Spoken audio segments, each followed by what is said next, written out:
Добро пожаловать в Комсомольск-на-Амуре, город Хабаровский край. Население примерно 236 тысяч человек. Впрочем, видео о Комсомольске у меня уже есть, я его оставлю в ссылке в описании. И поэтому здесь будет так, просто обзор, прогулка и, может быть, комментарии того, что вижу, того, что изменилось за 2 года.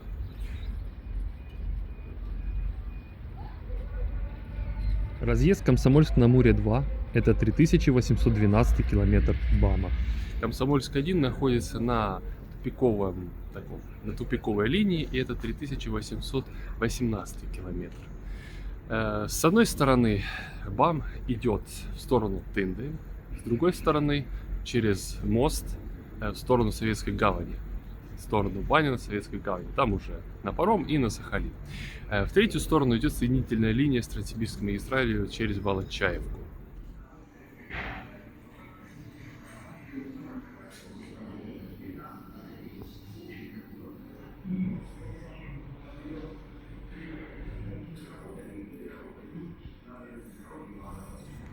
Первое деревянное здание вокзала здесь появилось в 1936 году, как раз к приезду первого поезда со стороны Волочаевки, а современное здание появилось в 1961. Могу сказать, что ничего особо тут не изменилось, кроме того, что сейчас здесь все разрыто и делается какой-то ремонт.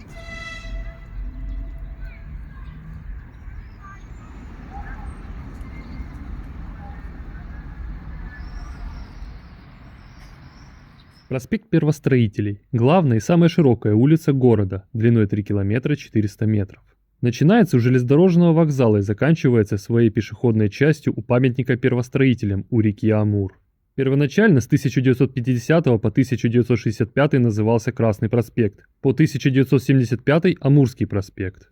Нынешний проспект Первостроителей предполагался еще по первому генеральному плану города от 1939 года, но интенсивно проспект начал застраиваться только в 70-х годах. Наверное, стоит мне исправиться. Я, кажется, сказал было в своем прошлом видео, что на месте Комсомольска ничего не было, но это была ошибка. На месте Комсомольска было село Пермское, небольшое село, и потом уже из него, на его основе построили Комсомольск.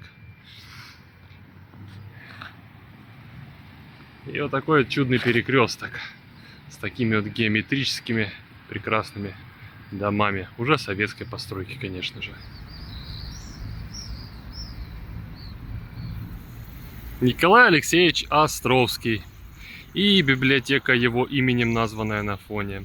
Советский писатель, наиболее известный по своему труду под названием «Как закалялась сталь». Книга «Источник знаний». Очень хорошая пропаганда и очень правильная. Библиотека на 300 тысяч томов открыта в 1973, панно «Знание сила» в 1974, а памятник Островского из-за нехватки средств установлен только в 1988, хоть и задумывался еще при проектировании. Проспект Первостроителей. В ту сторону драмтеатр, а прямо Яблоневый сад. Сложно сказать, изменилось ли что-то в театре, но он выглядит чистенько, опрятненько и радует глаз. У входа в драмтеатр установлены 2 памятные доски. Николай Павлович Задорнов, советский писатель-сценарист, отец писателя-сатирика Михаила Задорнова. С 1937 по 1946 работал в театре молодого Комсомольска. Автор романа «Амур, батюшка». Нина Николаевна Ярцева, советская и российская театральная актриса, народная артистка России. С 1962 года и до самого конца работала в театре драмы Комсомольска-на-Амуре. При входе в сад появился трамвайчик, его 2 года назад не было. Ну, хотя бы такой трамвай появился в городе, потому что трамвай нормальный, который ездит по рельсам, здесь закрыт уже достаточно давно. Памятник тем, кто зимой 1933 года совершил длительный ледовый переход из Хабаровска в строящийся Комсомольск-на-Амуре. Как хорошо передано в этом памятнике то, что они идут в жуткую пургу, в жуткий ветер зимний. Факел сдувает ветер и шинель поднимает, но они идут вперед. И опять же, если мне не изменяет память, по-моему, вот этого фока не было здесь ранее. Видно новострой.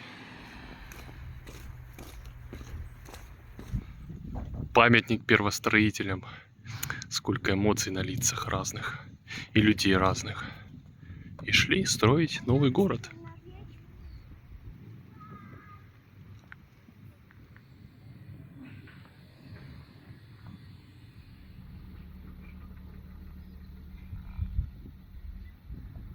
Сразу за памятником у нас должна находиться набережная реки Амур. Но река есть, а набережной нет. Набережная как будто строится, но что-то долго настроится, потому что 2 года назад, когда я был здесь, стройка уже была. Какие-то совершенно не комсомольские темпы стройки. Впрочем, отсюда виден главный мост на Баме, пожалуй. Мост через реку Амур, который был открыт В 1975. и который связал изолированную линию от Комсомольска до Амурия до Советской гавани железнодорожную, которая была построена в 1945 году в тяжелые военные годы, с железнодорожной линией всей страны. Линия же на Волочаевку, на Транси, была построена в 1940 году.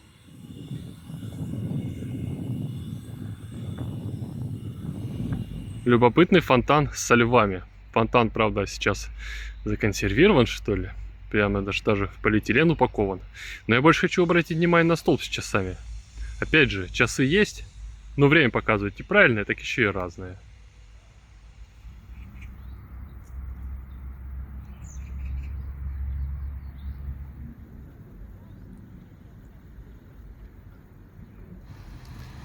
Перед речным вокзалом тоже тут вовсю ремонт идет. Что-то делают. Ну и речной вокзал, собственно.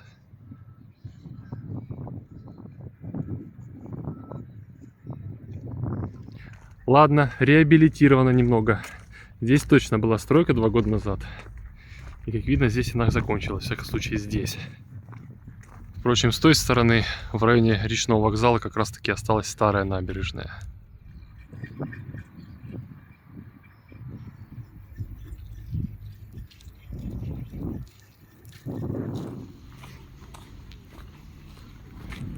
Откровенно говоря, грязновато, конечно. Что-то мусор тут не особо убирает. Вон куча мусора, вон бутылки валяются. Параллельно с этим вот рыбаки есть тоже. Вот рыбаки. Ну и река Амур вблизи. У тунгуса маньчжурских языков вот такая нормальная. Переводится как большая река. А у китайцев и монголов переводится как черная река.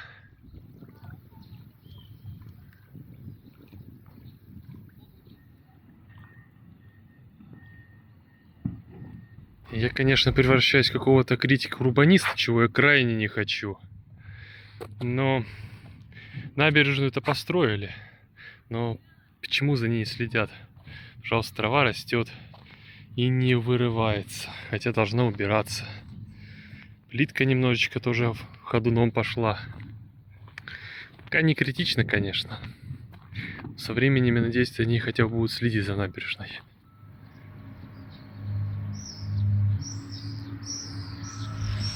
Краевой дом молодежи. Вместе создаем будущее. С небезызвестной, естественно, мозаикой. И также памятными табличками о том, что это здание в 1967 году посетил Юрий Гагарин.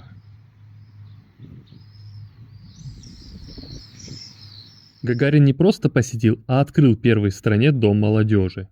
Панно же имеет площадь 180 квадратных метров, выполнено из смальты и посвящено подвигу комсомольцев-первостроителей города. В тот год Комсомольск праздновал 35-летие.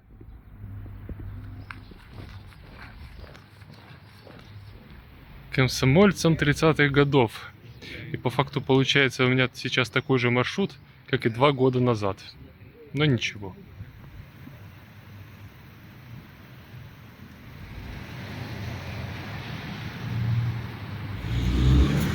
Видимо, раньше тут был Краеведческий музей, а сейчас по адресу Кирова, 27.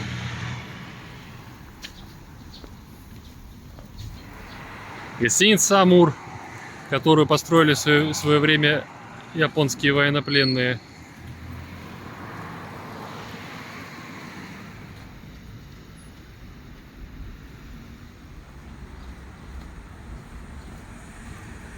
Это был проспект Мира. Сюда и сюда аллея Труда. А вот это ДК «Судостроитель».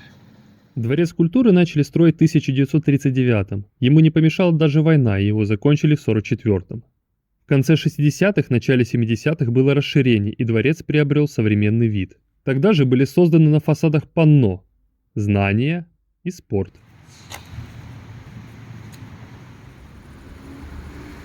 Дом Советов, ныне администрация города. Начали строить в 1937-м, и как с Домом культуры здесь также война не остановила строительство, завершив его в 1945-м.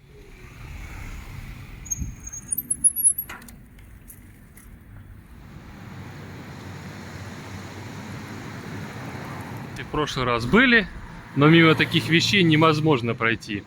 Мозаика на здании теплоэлектроцентрали.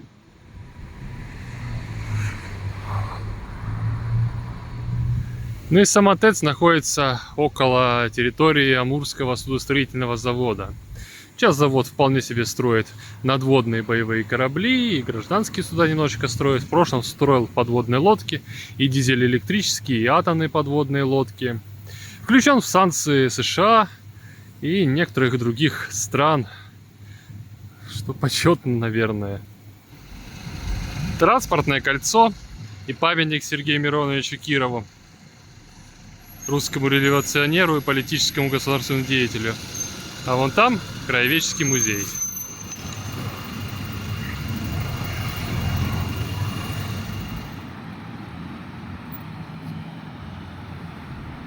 Что ж, в прошлый раз я тут не был.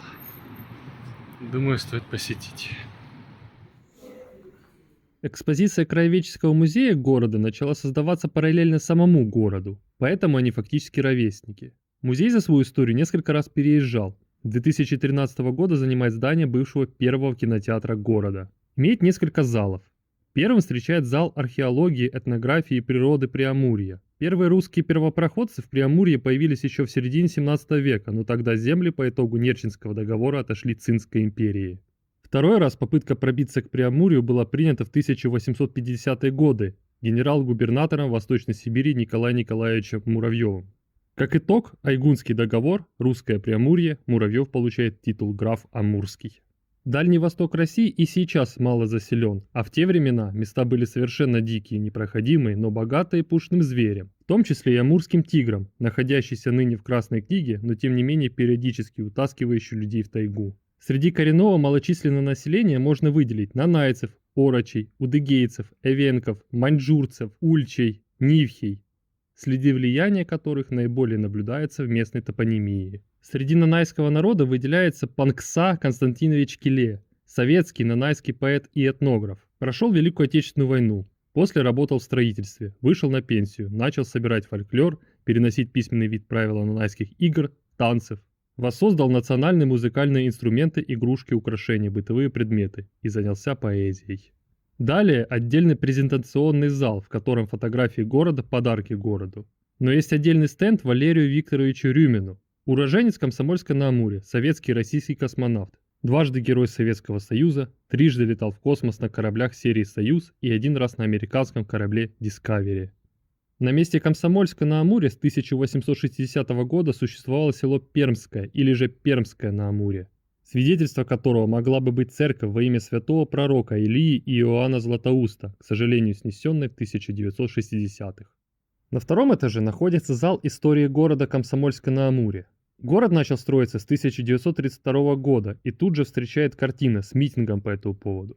Хоть и на месте будущего города было село Пермское, тем не менее первым жителям-строителям пришлось жить натурально в шалашах. Комсомольск-на-Амуре сразу подразумевался как индустриальный город, и одним из его гигантов стал завод номер 199, он же Амурский судостроительный завод АСЗ или же ЗЛК, завод имени Ленинского комсомола. Начал строиться на следующий год относительно города, в 1933. Вторым промышленным гигантом города стал завод номер 126, первый камень которого был заложен в 1934 году. Ныне это Комсомольский на Амуре авиационный завод имени Гагарина.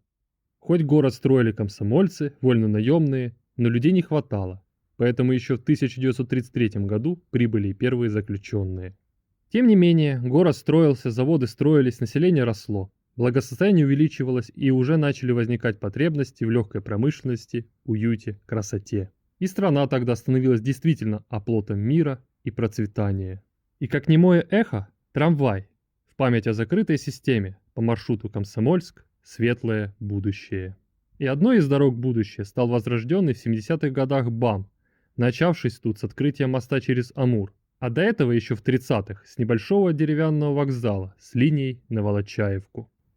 Отдельно хочется добавить про музей. У него имеется виртуальный тур, где без посещения Комсомольска можно увидеть все те залы, что я показал, и даже чуть-чуть больше. Ссылка на музей будет в описании.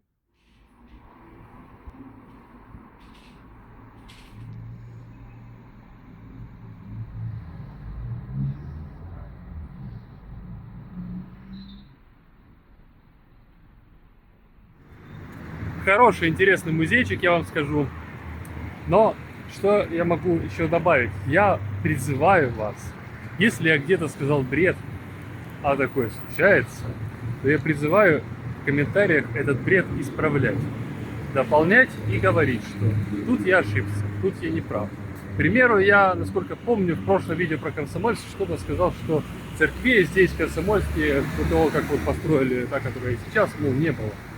И это на самом деле бред, потому что вот, когда было село Пермское, то церковь Ильи и Иоанна Златоуста здесь была, в всяком случае, часовня, а в начале 20 века церковь, которая позже была уничтожена.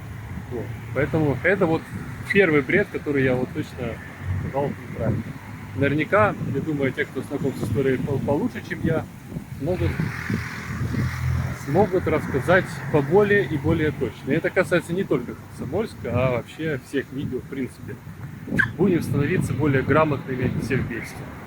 Но сейчас идем в парк судостроителей.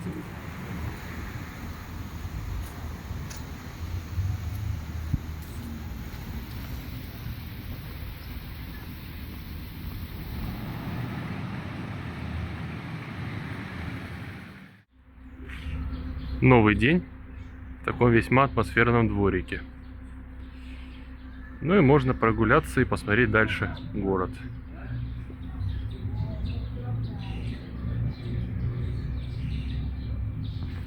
Вышли мы на другую широкую большую улицу, улицу Мира.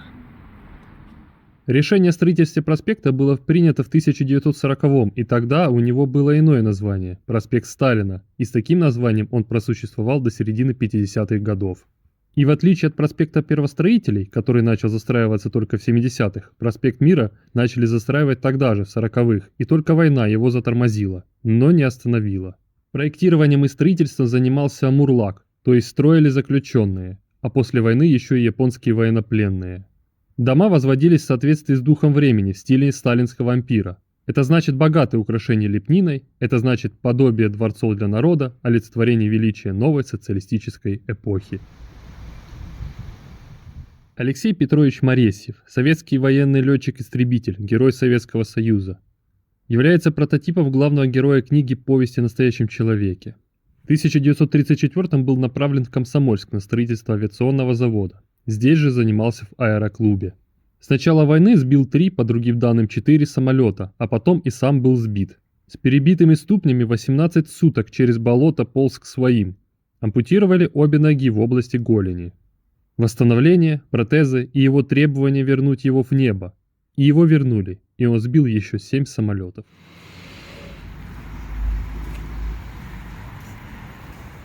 Не очень очевидно, конечно, этим шрифтом, но вверху написано «Факел». Кинотеатр «Факел». Здание универмага. И как можно понять, универмаг, еще там подпись такая ЦУМ, вполне себе выполняет заданные изначально ему функции торговые. Тоже ведь такая мозаика. Но нагло закрыли экраном, которому к тому же еще и ничего не показывает.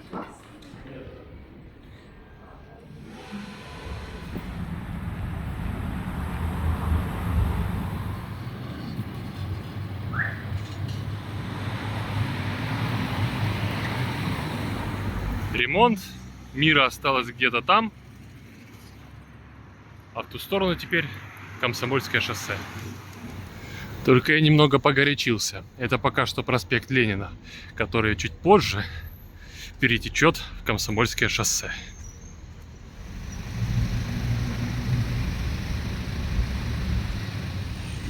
Местная мечеть. И мне кажется, с прошлого раза она несколько преобразилась.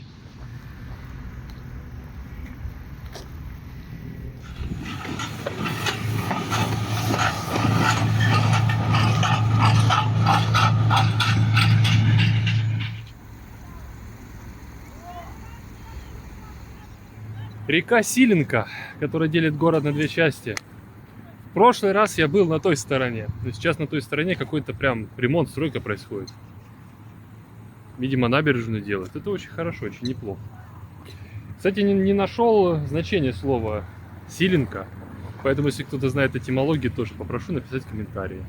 Это будет полезное знание. Ну, вот так вот закончилась прогулка по Комсомольску. Единственное, что прогулка в этот раз. И снова говорю, что это я второй раз посещаю Комсомольск, поэтому это видео вот такое. В расслабленном состоянии, что ли. Что обратил внимание, это то, что мусора, к сожалению, много. То есть вот идешь по улице, кто-нибудь заглянешь, а там мусор. Даже здесь вот спускаешься к реке, а все равно там мусор, бутылка, бутылка. Берег Амура тоже возле набережной. Много мусора. И это проблема. Убрать мусор и ставить все намного лучше. Впрочем, местные, думаю, и так это понимают. Но я показываю сугубо свое мнение. Впрочем, ладно. Здесь стоит, наверное, пообедать, чуть-чуть отдохнуть. И потом на вокзал, на поезд. И остался один небольшой шаг. Финальный рывок фактически.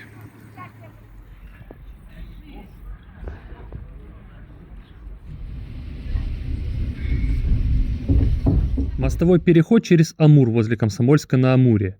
Первые изыскания для будущего моста были произведены еще в 1932 году, и тогда было предложено 3 варианта перехода. После открытия железнодорожной линии Комсомольск на Амуре Советская гавань, она же строительство номер 500 НКВД СССР, вагоны через реку переправлялись на паромах, а зимой лед дополнительно намораживали и по нему прокладывали временные пути. Мост начали строить в 1969 году, то есть до начала всесоюзной ударной комсомольской стройки. Первый поезд проехал в сентябре 1975 года. Поезд остановился у моста и протяжными гудками попрощался с паромной переправой. В 1982 году была сдана в эксплуатацию автодорожная часть моста. Железнодорожный мост однопутный, а это значит, что на повестке дня стоит вопрос о строительстве второго железнодорожного моста у Комсомольска на Амуре. Нынешний БАМ, в широком смысле, от станции Пивань до Советская гавань имеет собственный километраж, так как был построен еще во времена Великой Отечественной войны, но озвучивать буду сквозной километраж на всем расстоянии.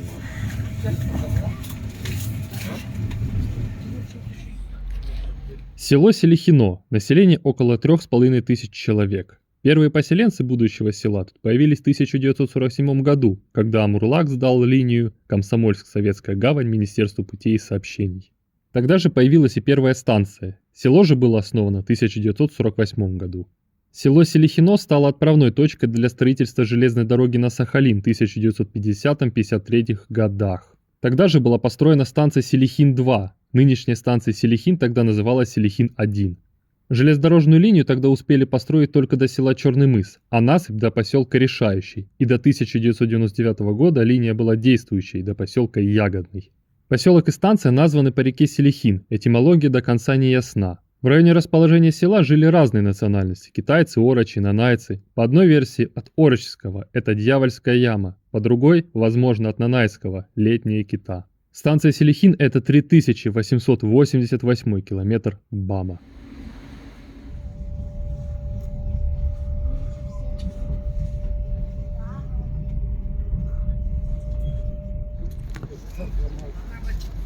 Рабочий поселок Высокогорный. Население около 2500 человек.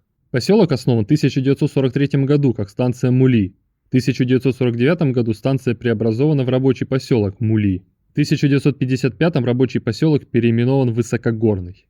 Такое название получил, так как расположен в горной местности Сихотэ-Алиня на высоте около 450 метров. Сихотэ-Алинь – горная область на Дальнем Востоке России на территории Хабаровского и Приморского краев. По одной из версий, Сихотэ-Алинь переводится с маньчжурского языка как «береговой хребет», по другой версии с нанайского как «еловые горы». По этимологии реки Мули однозначного ответа нет. Есть вариант от эвенкийского – «нести воду», но эвенки тут не живут. Возможно, от китайского значение «лесная» или «древесная», но эта версия также не подтверждена. Станция высокогорная – это 4056 километр БАМа.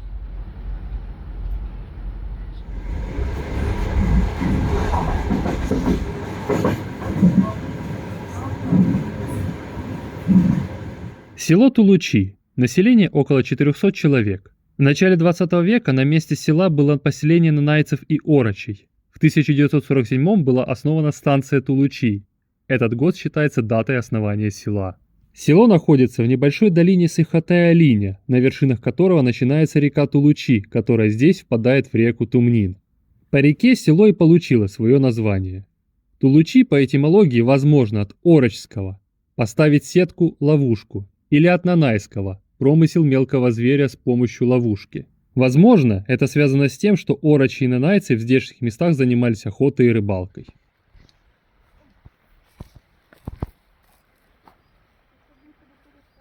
Хоть населенный пункт и маленький, но основные организации присутствуют.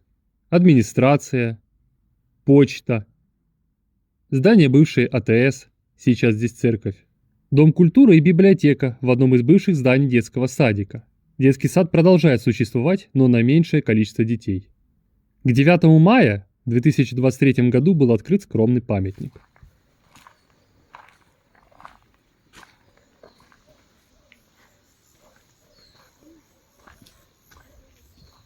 Еще одним образовательным учреждением села является школа.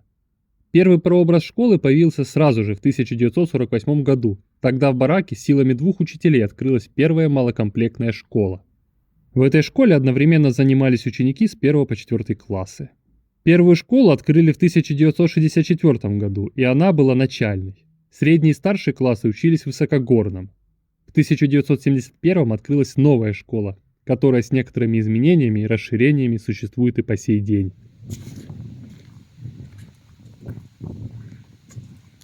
Для таких небольших отдаленных населенных пунктов характерны своя собственная электростанция, дизельная в данном случае, и централизованное отопление водоснабжения, в том числе и в частные дома. На улице с названием «Центральная» есть 6 небольших домов. Дома деревянные, многоквартирные, двухэтажные и с двухэтажными квартирами. Таких домов тут 6. Построены в первой половине 70-х годов. В одном из домов находится местный фельдшерско-акушерский пункт. Одним из 2 основных предприятий села является лесхоз. Вторым основным предприятием является железная дорога, благодаря которой это село и появилось. Станция Тулучи была основана в 1947 году, а здание вокзала вскоре построили японские военнопленные, но, к сожалению, здание не сохранилось. Ныне станция Тулучи, как и все станции линии Пивань-Советская гавань, относится к дальневосточной железной дороге, не электрифицирована, и это 4139 километр БАМа.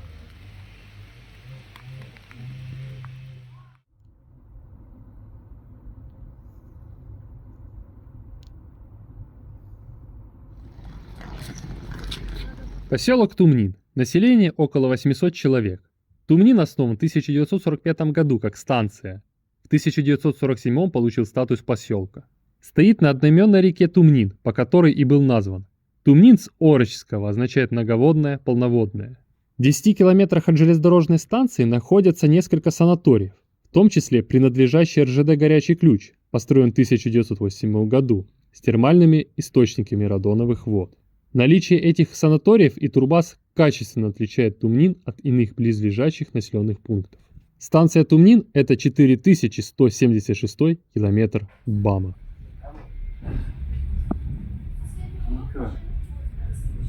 Луна, да.